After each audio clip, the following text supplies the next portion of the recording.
இன்றே டவுன்லோட் செய்து உங்கள் ஃபேவரட் ஷோக்களை என்ஜாய் பண்ணுங்க. டேய் சாரிடா, என்ன மன்னிச்சிரு. நீ என்ன பண்ண? கண்டிப்பா நீ அந்த இடத்துல இருந்திருந்தா ஏதாவது ஒண்ணு பண்ணிருந்திருப்ப. அந்த உண்மைய ஏதாவது ஒண்ணு பண்ணி மறைச்சிருந்திருப்ப. ஆனா நான் இருந்தும் அந்த விஜய் உண்மையை சொல்ல விட்டுட்டேன். ஓடு. நடந்து முடிஞ்சதை பத்தி பேசி இனிமே என்ன ஆக போகுது? இனிமே நடக்க போறதை பத்தி யோசிப்போம்.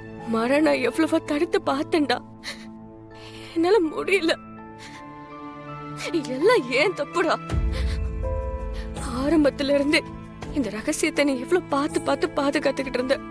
ஆனா அது ரொம்ப ஈஸியா நான் ஓடைய விட்டுட்டேன். ஏன் தப்புதான். மர சாரிடா, சாரி.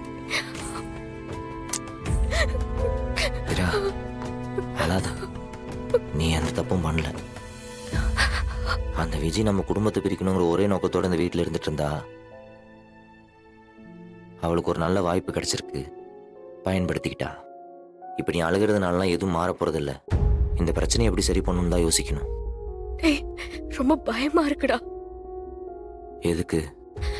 இல்ல, இனி கண்மணியும் மாமாவும் ஒண்ணு சேர மாட்டாங்களா?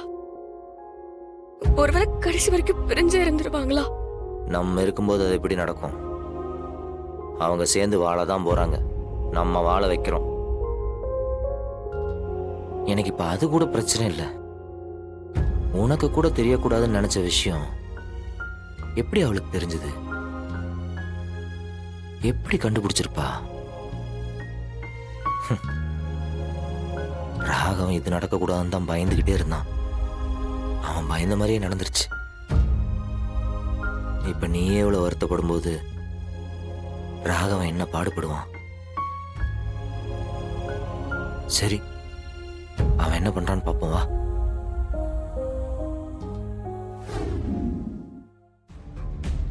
எங்க போனான்?